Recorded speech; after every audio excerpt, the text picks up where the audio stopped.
terjadi bencana itu seperti nggak siap gitu. Apakah ini juga tandanya bicara secara komprehensif dari aspek SDM, dari aspek fasilitas, dari aspek biaya, tapi kadang-kadang untuk mencairkan pendanaan dalam rangka respon cepat, sistem bagaimana kita menyampaikan informasi dengan benar, kayak kan banyak media sosial, tapi banyak informasi-informasi yang mungkin dismiss, mungkin salah, mungkin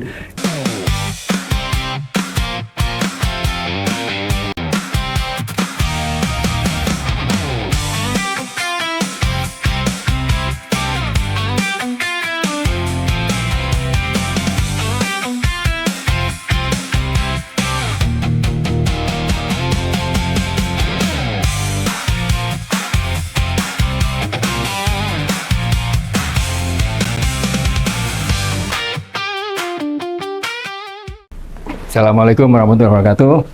Selamat siang Bapak Ibu sekalian. Saya ini hari ini membawa atau memperkenalkan Pak Haksa dari Universitas Airlangga, jauh ya, Jakarta, Pak Surabaya. Mungkin sebelumnya saya silakan Pak Haksa mengenalkan diri dulu. Silakan. Terima kasih Pak Gadrat. Bismillahirrahmanirrahim. Assalamualaikum warahmatullahi wabarakatuh. Salam sehat, salam waras, salam tangguh. Perkenalkan, saya Setiaksama, biasa dipanggil Haksa, dari Fakultas Kesehatan Masyarakat Universitas Airlangga di Surabaya. Jadi cukup jauh, sekitar 2 jam penerbangan kalau Bapak ke sana. Monggo silakan mampir kalau mampir ke Surabaya. Ya, terima kasih Pak Haksa. Siang ini saya untuk membuka, selamat berjumpa di kanal Aset Greeting. Bila Anda sahabat dari kanal ini yang dapat memberikan wawasan, pengetahuan dan sebagainya, mohon nanti Anda dapat memberikan like, ya, komen, ya, dan subscribe, ya, dan share ke teman-teman lain dengan komentar Anda agar kami bersemangat untuk terus hadir memberikan info-info baru yang menyegarkan, tentu yang bermanfaat tentunya. Ya. Sahabat Greeting tadi kita sudah dikenalkan nama Pak Haksa, dan kita akan ngobrol tentang atau diskusi tentang ketahanan sistem kesehatan. Ini yang tentu sekarang, apalagi sekarang banyak terjadi bencana dan ada perubahan iklim dan sebagainya. Mungkin tentu Pak Haksa nanti akan banyak cerita, ya. Oke, selamat sore Pak, selamat siang Pak Haksa. Selamat siang. Ya, jadi ngomong-ngomong nih, kita bicara, kan kita biasanya kenal dengan sistem kesehatan nasional, ya. Sekarang ada istilah ketahanan sistem kesehatan. Bisa nggak dijelaskan secara ringkas? Iya. Ya, terima kasih Pak Gadrat. Sangat menarik sekali ya, bahwa yang disebut sebagai ketahanan sistem kesehatan itu adalah kemampuan dari sistem kesehatan yang sudah ada di Indonesia ini terhadap adanya berbagai tantangan, kemudian adanya berbagai krisis, kemudian adanya berbagai persoalan-persoalan yang dihadapi di Indonesia ini. Dan diharapkan dengan adanya ketahanan sistem kesehatan ini, kita orang Indonesia itu mampu untuk dapat bertahan, mampu untuk memperbaiki diri, dan tentunya juga dapat memulihkan diri. Mengapa demikian? Karena kita tahu bahwa saat ini di Indonesia banyak terjadi bencana, banyak terjadi persoalan-persoalan, apakah itu persoalan sosial atau persoalan ekonomi dan sebagainya, sehingga mau tidak mau bahwa siap tidak siap, menolak tidak menolak, kita harus menata bahwa sistem kesehatan itu harus dapat bertahan, harus dapat mampu beradaptasi, harus dapat mampu memulihkan kondisi-kondisi dari kesehatan itu sendiri. Seperti itu Pak Gadrat. Ya, terima kasih Pak. Jadi kalau kita dengar ya, baru-baru ini ada bencana di Sumatera, sebelumnya ada di berbagai tempat, ya. Ada banjir bandang dan sebagainya. Kadang di kabupaten kota itu yang terjadi bencana itu seperti nggak siap gitu. Apakah ini juga tandanya bahwa kawan-kawan di daerah itu apa belum paham, atau memang kadang-kadang nggak ada bencana selalu gagap gitu dalam penanganannya, entah itu persoalan apa infrastruktur, persoalan orang-orang yang terkena bencana ya, berdampaknya. Silakan Pak. Ya, ini memang kondisi seperti ini memang justru sebenarnya menarik begitu ya. Kan artinya di dalam sebuah sistem kesehatan itu kan ada aspek pelayanan kesehatan, ada kemudian ada sistem informasi kesehatan, ada pembiayaan kesehatan dan sebagainya itu. Nah, itulah yang oleh pemerintah daerah atau oleh pemerintah itu sampai sekarang tidak dipahami secara komprehensif, tidak dipahami secara menyeluruh. Oleh karena parsial, padahal yang disebut sebagai sistem kesehatan itu adalah merupakan suatu unsur, merupakan suatu bagian, memang mereka punya fungsi, aktivitas sendiri-sendiri, namun kan saling terkait. Nah, hal inilah sebetulnya yang harus kita ketahui, bahwa bagaimana ketika berbicara tentang kesehatan, kita harus berbicara secara komprehensif. Dari aspek SDM, dari aspek fasilitas, dari aspek katakanlah pembiayaan, dari infrastruktur, dari sistem dan sebagainya. Itulah yang harusnya perlu banget untuk kita pahami secara menyeluruh, agar ketika terjadi sesuatu kita bisa mengetahui bagaimana secara sistem sebuah konsep dari sistem kesehatan itu bisa berjalan secara menyeluruh. Sebenarnya seperti itu, Pak Godred. Oke, tentunya kan ini kalau kita bicara sistem kan mesti ada yang sebagai motor ya, yang disebut leadership ya, governance. Mungkin bisa diterangkan bagaimana peran kepemimpinan dan tata kelola regulasi ya yang berkaitan untuk supaya dia siap gitu ya untuk menghadapi goncangan-goncangan. Baik, memang selama ini di dalam sebuah sistem kesehatan nasional, memang sebetulnya awalnya itu ada di bawah Kementerian Kesehatan. Termasuk nanti di level provinsi, kabupaten, kota itu ada dinas kesehatan di sana. Tapi begitu kita berbicara terkait dengan kondisi suatu sistem kesehatan dan terjadi dengan masalah-masalah seperti terjadinya bencana dan sebagainya, maka kita tidak bisa lagi hanya satu sektor saja. Oleh karena itu yang namanya sistem kesehatan, kita harus bisa yang kita sebut bagaimana Kementerian Kesehatan, kemudian juga kalau di provinsi atau di kabupaten kota ada dinas kesehatan, itu nanti harus bisa melakukan kolaborasi atau melakukan kerjasama dengan beberapa lembaga, beberapa mungkin dengan masyarakat, dengan unsur pemerintah yang lain, kemudian dengan akademisi dan sebagainya, kemudian dengan media sosial, kemudian dengan media, dan kemudian juga dengan bidang usaha. Nah, di sini sebenarnya pentingnya yang kita sebut sebagai pentahelix. Apa itu pentahelix? Merupakan suatu helix kerjasama dari berbagai macam unsur yang menyebabkan supaya kita bisa menentukan aspek dari sistem kesehatan ini bisa kita perkuat, bisa kita tingkatkan, bisa kita pertahankan. Dari pentahelix itu ada dari unsur pemerintah, kemudian ada dari unsur akademisi, ada dari unsur masyarakat, termasuk lembaga masyarakat, NGO dan sebagainya, ada unsur media sosial, media cetak dan sebagainya, termasuk adalah bidang usaha. Ya. Nah, kelima unsur ini dia harus bisa bersatu padu, bagaimana memperkokoh, bagaimana membuat suatu sistem ada di sini agar bisa resilient ketika terjadi bencana. Contoh, ada bencana kemarin di wilayah Sumatera, di Provinsi Aceh, di Provinsi Sumatera Utara, Sumatera Barat, terjadi bencana. Nah, mungkin agak lama penanganannya dan sebagainya karena masih ego sektoral, masih sendiri-sendiri, tidak ada suatu kerjasama, tidak ada kolaborasi. Salah satu aspek yang paling penting dalam sistem kesehatan itu adanya kolaborasi dan adanya integrasi untuk kesehatan tersebut. Gitu, ya. Pak Godred. Oke, memang biasanya Pemda kan, kalau kita bicara Pemda ya, itu kan sebenarnya sudah punya biaya, tapi kadang-kadang untuk mencairkan pendanaan dalam rangka respon cepat itu selalu agak jadi lambat respon. Kira-kira apa tuh Pak yang kira-kira menjadikan seperti itu? Ya, mungkin sebelum saya masuk ke sana, mungkin saya cerita dulu bahwa di dalam sebuah konsep, konsep suatu sistem, bahwa salah satu ketika terjadi bencana itu kan bagaimana sistem kesehatan itu bisa tetap bertahan, bisa tetap itu salah satunya adalah memang sangat didukung oleh adanya sumber daya manusia. Satu itu. Kedua, adanya infrastruktur yang memadai. Dan yang ketiga yang paling penting ini sebetulnya adalah pendanaan anggaran.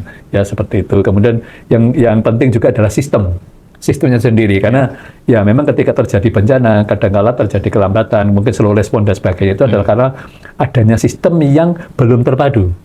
Sehingga ketika kita membutuhkan dana sebagainya tidak bisa cepat dan sebagainya, atau bisa saja juga mohon maaf ini mungkin di suatu daerah mungkin dana untuk kesiapan itu untuk melakukan prevention tidak tersedia. Nah, inilah yang menjadi persoalan. Oleh karena itu mau tidak mau kita harus mencoba untuk ya membuka ini semua, menata ini semua dari sistem itu secara menyeluruh, secara komprehensif. Itu mungkin yang paling penting. Saya kira itu Pak Godred. Mungkin Pak Aksel bisa ngasih contoh misalnya kabupaten kota yang dalam implementasi ketahanan sistem kesehatan yang bagus ya, mungkin bisa contohkan supaya teman-teman pendengar ini juga bisa bisa menjadi memberikan contoh lah kira-kira harus seperti apa, indikatornya bagaimana, kemudian harus seperti apa SDM-nya dan segala macam. Salah satu contoh kalau ini terkait dengan sistem kesehatan yang mungkin sudah baru beberapa tahun diterapkan adalah ILP. Bukan integrasi layanan primer. Jadi ketika puskesmas itu melakukan program ILP itu adalah bahwa mereka puskesmas harus bekerja sama dengan pemerintah daerah, dalam arti kata di sini dengan kecamatan, dengan desa, bagaimana pelayanan kesehatan dari puskesmas itu kemudian diturunkan lebih ke arah untuk peran promotif preventif seperti itu. Kemudian dari situ baru bagaimana menata sistemnya, bagaimana mungkin tanggung jawab kepala desa, Pak Camat dan sebagainya. Jadi mereka saling berkoordinasi, saling berkomunikasi, terjadi integrasi pelayanan sehingga pelayanan itu bisa diturunkan di level desa. Di mana pusat untuk pelayanan kesehatan itu ada di level desa. Di situ ada pusat pos kesehatan daerah, kemudian ada nanti mungkin ada posyandu dan sebagainya, sehingga di sana ada dari desa itu kan ada ibu-ibu PKK, ada ibu kader dan sebagainya, mereka dibantu oleh tenaga kesehatan atau mungkin dibantu oleh ibu bidan yang ada di sana, perawat yang ada di sana untuk melakukan screening. Nah, salah satunya itu adalah untuk bagaimana dari konsep ILP ini bisa berjalan. Mungkin untuk tepatnya untuk tepatnya memang sekarang ILP sudah berjalan hampir di seluruh wilayah kabupaten kota. Tapi ada beberapa wilayah yang mungkin sudah diterapkan. Kayak kemarin itu ada 1-2 puskesmas di Kabupaten Kendal itu yang sudah ternyata sudah luar biasa untuk pelaksanaan ILP, bagaimana mekanisme koordinasinya, bagaimana mekanisme komunikasinya, dan bagaimana untuk pemberian pelayanannya, kemudian bagaimana sistem informasi yang dikembangkan, itu sudah cukup lumayan bagus seperti itu. Di daerah Kendal ya? Kendal, termasuk di Kota Surabaya. Kota Surabaya sendiri itu sudah mengembangkan suatu sistem untuk integrasi layanan primer, itu sudah bagus. Dan mungkin di daerah lain mungkin ada keunggulan masing-masing sebenarnya seperti itu. Nah, ini seharusnya bisa kita potret mana keunggulan masing-masing itu, apakah di aspek SDM-nya, apakah di aspek sistemnya, apakah di aspek infrastrukturnya, apakah di aspek pendanaannya. Nah, ketika seperti ini, itu kita nanti bisa memperkuat bagaimana bentuk suatu sistem kesehatan itu. Termasuk juga nanti nanti sistem masing-masing itu nanti bagaimana pelayanannya, bagaimana pengembangannya. Nah, itulah yang bisa bisa dikembangkan seperti itu. Ya, kalau kita bicara tadi pentahelik kan salah satunya kan masyarakat. Masyarakat, betul. Kira-kira masyarakat yang seperti apa yang diharapkan supaya ini juga bisa menjadi salah satu unsur pentahelik ya? Ya. Mungkin ada masyarakat ada banyak, ada awam umum, awam khusus. Ya. Dan perannya bagaimana di dalam menghadapi atau mencegah kejadian kedaruratan ini? Ya, saya kira ini menarik sekali. Tapi kata-kata utama yang paling penting di sini adalah don't blame the people. Itu nomor satu. Artinya apa? Jangan kita menyalahkan masyarakat. Karena bagaimanapun juga masyarakat dalam kondisi jangan dijadikan sebagai objek, tapi bagaimanapun mereka dalam pentahelik sini diharapkan masyarakat bisa menjadi suatu subjek. Jadi peran penting masyarakat itu adalah bisa menginisiasi, bisa mengembangkan suatu program, bisa mempunyai kemandirian, bisa lebih berkreasi dalam bagaimana untuk kita bisa mengembangkan sebuah sistem pelayanan kesehatan yang luar biasa. Sebenarnya seperti itu.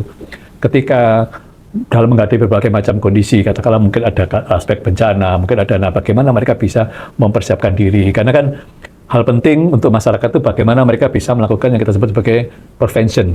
Ada unsur pencegahan-pencegahannya. Setelah prevention kemudian ada preparedness, kesiapsiagaan. Nah, ini yang sering diabaikan ini. Nah, kesiapsiagaan peran masyarakat sangat penting sekali mereka sebetulnya. Kemudian yang ketiga itu ada risk reduction atau mitigation. Jadi mengurangi risiko-risiko. Ini hal yang paling penting yang harus kita yang harus kita perhatikan. Kemudian juga nanti ke belakangnya itu ada rekonstruksi sama ada pemulihan seperti itu, rehabilitasi dan sebagainya. Nah, ini hal-hal penting yang peran masyarakat sebetulnya lebih tinggal lagi untuk menjadi subjek di sini. Jadi kita mengajak para masyarakat, kita mengajak katakanlah ibu-ibu PKK, mengajak para tokoh masyarakat, tokoh agama, kemudian juga mengajak misalkan di situ ada Karang Taruna, di situ ada guru-guru dan sebagainya ya. Kita libatkan semua, mungkin mereka ada persyaratan ojek atau itu kita libatkan semua. Itu yang menariknya bahwa kita bisa melakukan kegiatan di sana gitu. Oke. Tadi kan disampaikan juga bahwa kita ini di Indonesia kan memang kalau disebut bencana apapun pernah terjadi. Bencana alam, bencana buatan, ya ada pandemi segala macam. Kadang kita ini kan bingung pada saat baik Pemda maupun masyarakatnya. Masyarakat jadi tergantung karena bantuan. Kemudian juga bantuan-bantuan itu tidak sesuai dengan kebutuhan. Ya misalnya ini dari Kementerian Sosial biasanya nih memberikan bantuan-bantuan tapi kadang tidak cocok. Di situ ada balita, ada lansia, kan sebenarnya kebutuhan kan dikebiahuya tuh Ya, bantuan-bantuan itu. betul sekali. Betul Tapi sekali, kira-kira Pak. bagaimana Ya. nih Pak? Kan ini berkaitan dengan data kan? Ya, begini, sebetulnya ini mohon maaf ya, tadi sudah saya sampaikan bahwa sebetulnya kita itu don't blame the people, artinya kita jangan menyalahkan masyarakat. Tapi kesalahan, ini saya sebutkan saja bahwa kesalahan pemerintah itu selalu menganggap masyarakat sebagai suatu objek. Itu problem utama kita. Ya. Sehingga ketika ada bantuan, kita hanya memberikan dana, kita hanya memberikan, akhirnya mereka sangat tergantung sekali. Nah, sebetulnya bagaimana kita bisa meningkatkan kapasitas kemampuan masyarakat dengan mendidik, dengan memberikan pelatihan, dengan melakukan pendampingan. Nah, ini tidak pernah dilakukan begitu. Nah, siapa yang melakukan ini? Ya unsur pentahelix itu. Yang leading sektornya tentunya pemerintah.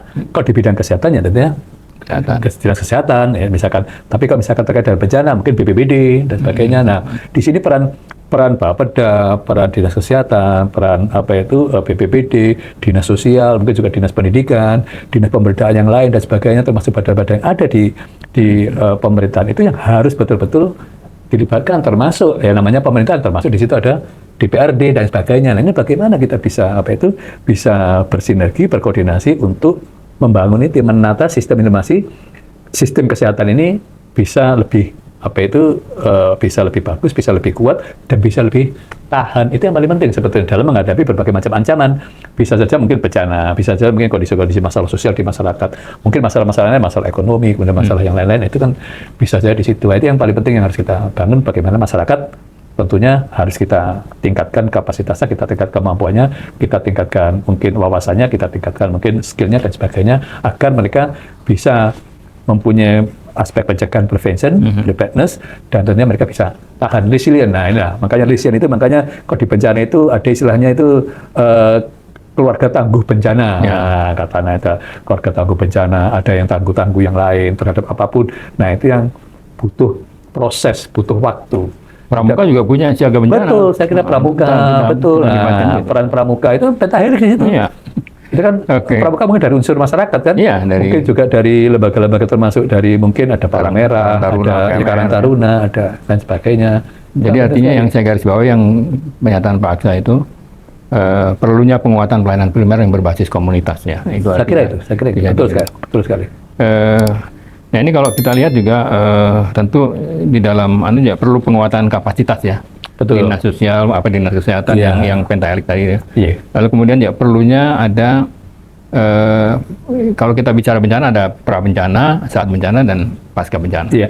Nah, pada pra bencana ini yang penting sebetulnya kan. Betul, yang tiga hal yang penting itu, yaitu prevention, pencegahan, preparedness, kesiapan, dan tentunya adalah mitigation atau risk reduction, pengurangan risiko. Itu di pra bencana, dan sebetulnya itu memegang 80% dari kondisi. Kalau kita sudah siap, tentunya ketika terjadi bencana itu kan respon atau tanggap bencana itu bagaimana bisa mengurangi korban, betul, mengurangi korban, bagaimana mungkin kita melakukan evakuasi, bagaimana mungkin kita mempersiapkan diri dan sebagainya. Nah, termasuk nanti RR itu, termasuk rekonstruksi dan rehabilitasinya itu ketika pasca bencana itu akan sangat cepat pulihnya. Ketika kita ini sudah diperkuat di aspek pra bencana, 3 aspek ini akan sangat kuat ketika terjadi bencana juga pasca bencananya. Tapi umumnya kalau kita amati ya, mungkin saya juga belum punya data lengkap.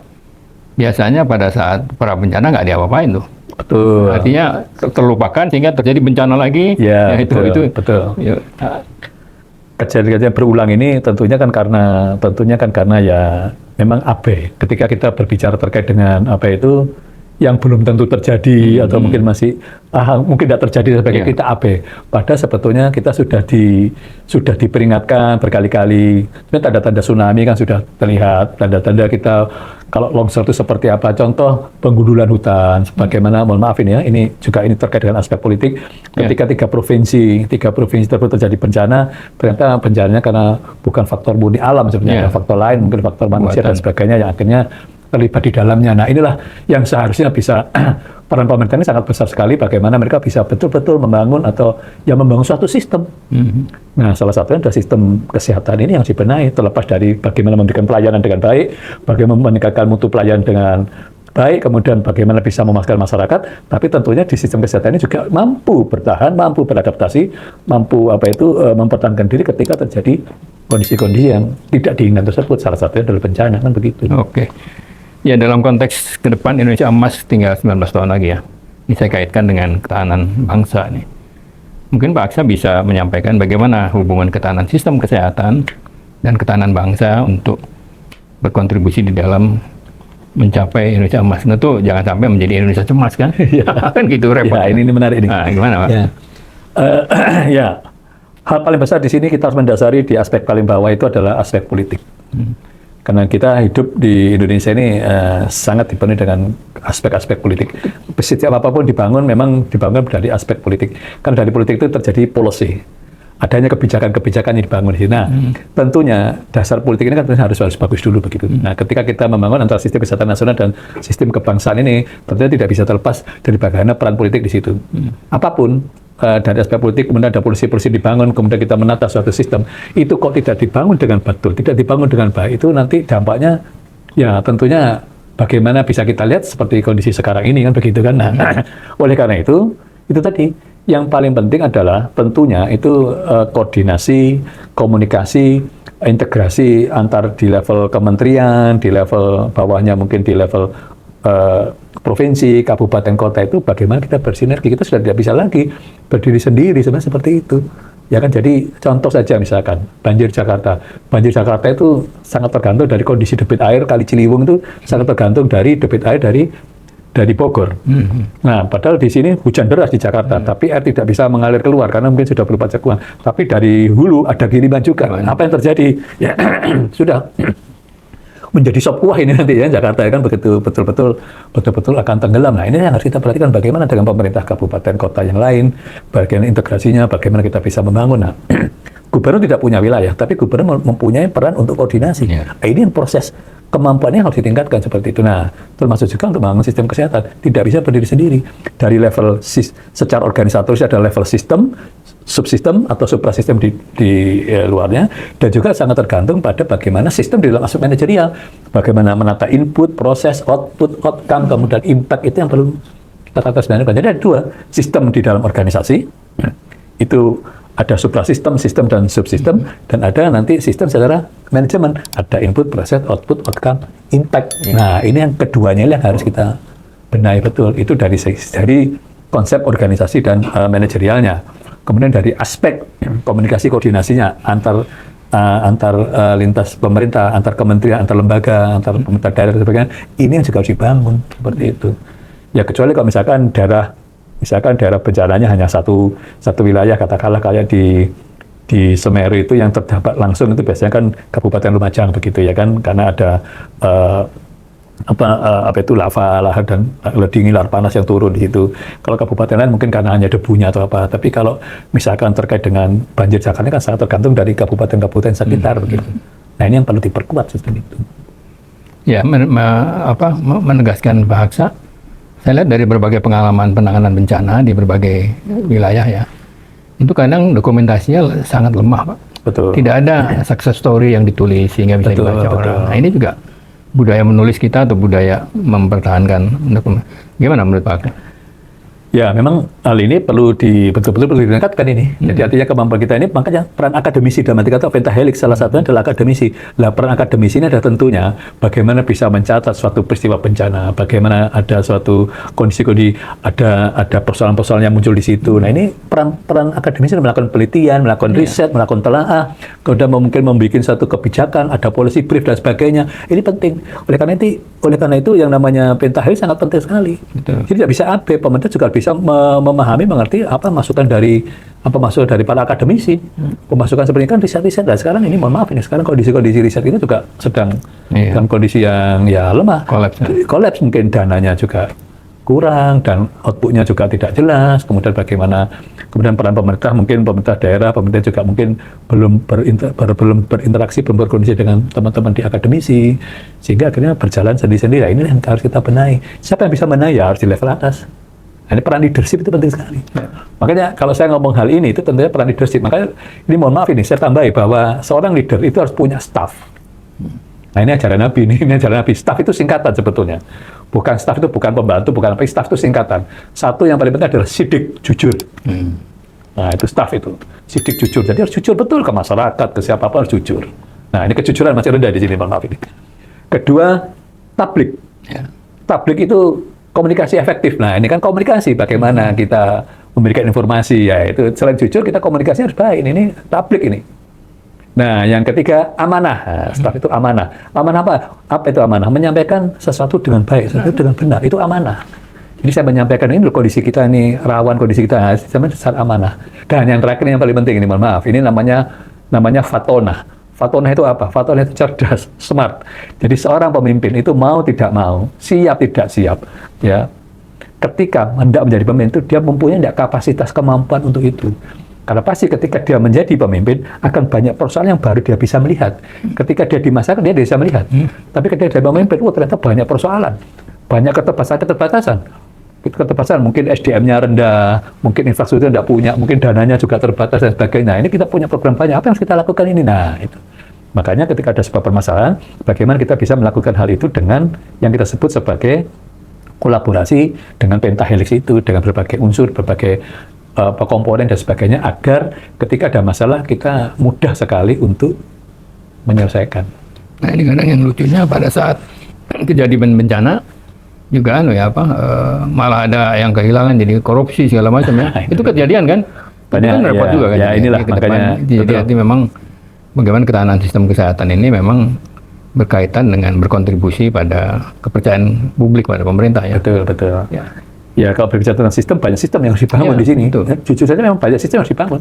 Mungkin itu tadi sistem kejujuran, sistem komunikasi yang baik tadi, yang TAF itu, yang tablik, kemudian yang sistem bagaimana kita menyampaikan informasi dengan benar.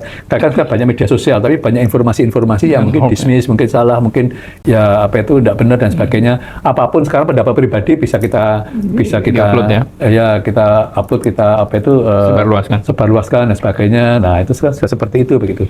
Nah, ya sebenarnya tidak apa-apa, tapi sebenarnya pemerintah di Indonesia yang dalam kondisi, ya mohon maaf ini, dalam kondisi masyarakat, mungkin kemampuan masyarakat dari sisi ekonomi yang mungkin masih jenjangnya gapnya masih terlalu lebar, dari sisi pengetahuan juga mungkin masih relatif belum merata dan sebagainya. Itulah peran pemerintah sangat penting sekali di sini, tidak bisa diabaikan. Kita nggak bisa ngomong dengan dunia sudah seperti ini, kita nggak bisa. Kita punya ciri khas. Masyarakat kita seperti ini, kondisi penduduk kita seperti ini, ekonomi kita seperti ini, sosial masyarakat kita seperti ini, dan tentunya geografi kita, ingat bahwa kita negara kepulauan terbesar di dunia. Gitu. Jadi banyak sekali pulau-pulau, jadi terpisah-pisah. Ini kan tentunya butuh sebuah kekuatan yang luar biasa untuk membangun ini begitu. Oke, saya kira banyak cerita ya. Banyak cerita ini ya. Sekali ini belum bisa selesai Pak. Belum. Mungkin Nanti siapa tahu juga lagi sama Prof di sini. Satu saat nanti kita bisa ketemu lagi dan tidak terasa ya kita ngobrol mungkin hampir setengah jam ya. Sudah berapa lama ini kita ngobrol ini? Terima kasih kepada Dr. Haksana, dan jangan pernah bosan tampil di sini Pak. Ya. Siap. Sepertinya kita perlu ada tindak lanjut lagi agar apa yang kita diskusikan ini dapat didengar oleh mereka berkepentingan. Tentu mungkin sebelum saya tutup berakhir Pak Haksa, mungkin ada himbauan buat teman-teman di Pemda, di Dinas Kesehatan Kabupaten untuk menghadapi bagaimana memperkuat ketahanan sistem kesehatan. Ya, terima kasih Pak Gatot. Mungkin sebagai closing statement ya. Jadi memang kita perlu membangun sebuah sistem yang kuat itu melalui yang kita sebut sebagai pentahelix. Seperti itu, dan kita perlu adanya kolaborasi, perlu adanya integrasi, perlu adanya kerjasama agar komunikasi bisa berjalan dengan baik, bisa berjalan dengan efektif, dan tentunya pembagian tugas kemudian artinya plan-plan itu bisa diberikan dengan baik dan benar. Saya kira itu yang paling penting. Sistem yang harus diperkuat. Ya, karena ada dua sistem yang harus bagus, orangnya juga harus bagus. Ya, yang itu. Staff tadi kan. Ya. Itu kan ajaran Rasulullah. Iya, betul. Oke, terima kasih Pak Haksa. Jadi mudah-mudahan didengar oleh kita semua ya, dan jangan lupa juga untuk like ya, komen ya, subscribe dan share pada kanal ya, pada teman-teman yang lain supaya bisa salam sehat. Perjuangan belum selesai nih Pak Haksa. Belum ya. Makanya salam sehat, salam waras, salam tangguh. Terima kasih. Assalamualaikum warahmatullahi wabarakatuh.